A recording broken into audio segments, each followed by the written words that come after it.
പ്രിയപ്പെട്ട കർഷക സുഹൃത്തുക്കളെ, സഹോദരി സഹോദരങ്ങളെ, എല്ലാവർക്കും എൻ്റെ നമസ്കാരം.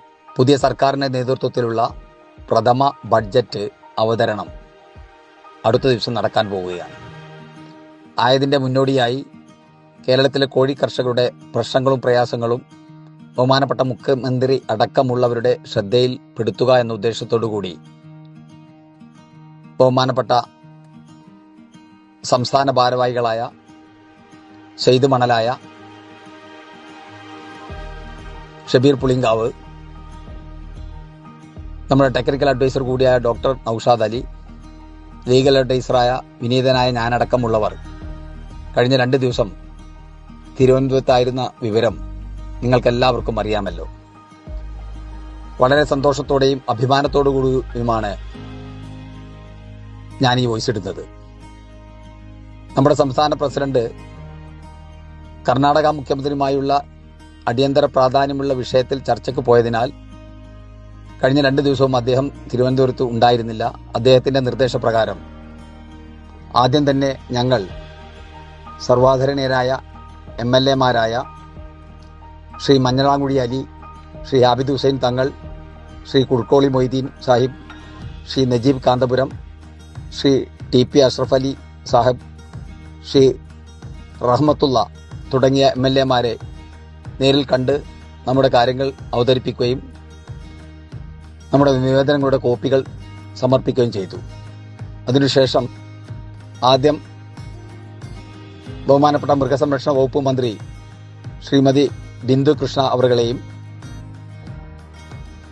റവന്യൂ വകുപ്പ് മന്ത്രി ശ്രീ AP അനിൽകുമാർ അവരുടെയും തദ്ദേശ സ്വയംഭരണ വകുപ്പ് മന്ത്രി ശ്രീ KM ഷാജി അവരുടെയും കൃഷി വകുപ്പ് മന്ത്രി ശ്രീ T സിദ്ദീഖ് അവരുടെയും അവരവരുടെ ചേംബറിൽ പോയി നേരിൽ കണ്ട് നമ്മുടെ കാര്യങ്ങൾ സംസാരിക്കുകയും നമ്മുടെ നിവേദനങ്ങൾ സമർപ്പിക്കുകയും ചെയ്തിട്ടുണ്ട്.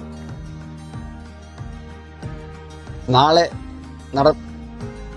നടക്കുന്ന ബഡ്ജറ്റ് അവതരണത്തിന്റെ തിരക്ക് കാരണം ഓഫീസിൽ വരികയില്ല എന്ന് മുൻകൂട്ടി അറിയിച്ചതിന്റെ അടിസ്ഥാനത്തിൽ ബഹുമാനപ്പെട്ട മുഖ്യമന്ത്രിയുടെ നിർദ്ദേശപ്രകാരം നമ്മുടെ നിവേദനം, മുഖ്യമന്ത്രിക്കുള്ള നിവേദനം അദ്ദേഹത്തിന്റെ പ്രിൻസിപ്പൽ സെക്രട്ടറിയായ ശ്രീ അനിൽകുമാർ അവർക്ക് നേരിട്ട് നൽകുകയുണ്ടായി.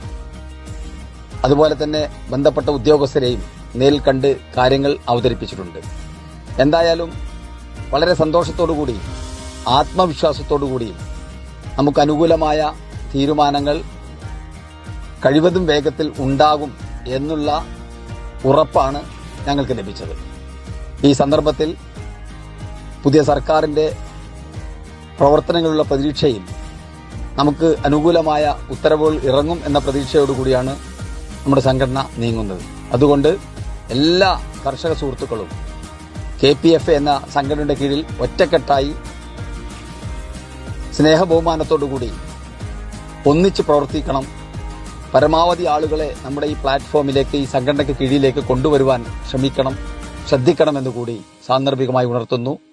സർവശക്തനായ ജഗദീശ്വരൻ നമ്മുടെ നല്ല ഉദ്ദേശങ്ങളെ, നല്ല പ്രവർത്തനങ്ങളെ എല്ലാ അർത്ഥത്തിലും സഹായിക്കുമാറാകട്ടെ എന്ന പ്രാർത്ഥനയോടുകൂടി എല്ലാ കർഷക സുഹൃത്തുക്കൾക്കും, ഇതിന് സഹകരിച്ചവർ, ഉപദേശ നിർദ്ദേശങ്ങൾ നൽകിയവർ, ഞങ്ങൾക്ക് വേണ്ടി പ്രാർത്ഥിച്ചവർ, നമ്മുടെ ഓരോ കർഷകനു വേണ്ടിയും കഠിനാധ്വാനം ചെയ്യുന്നവർ എല്ലാവരെയും അനുമോദിച്ചുകൊണ്ടും അഭിനന്ദിച്ചുകൊണ്ടും എല്ലാവരെയും ഒരിക്കൽ കൂടി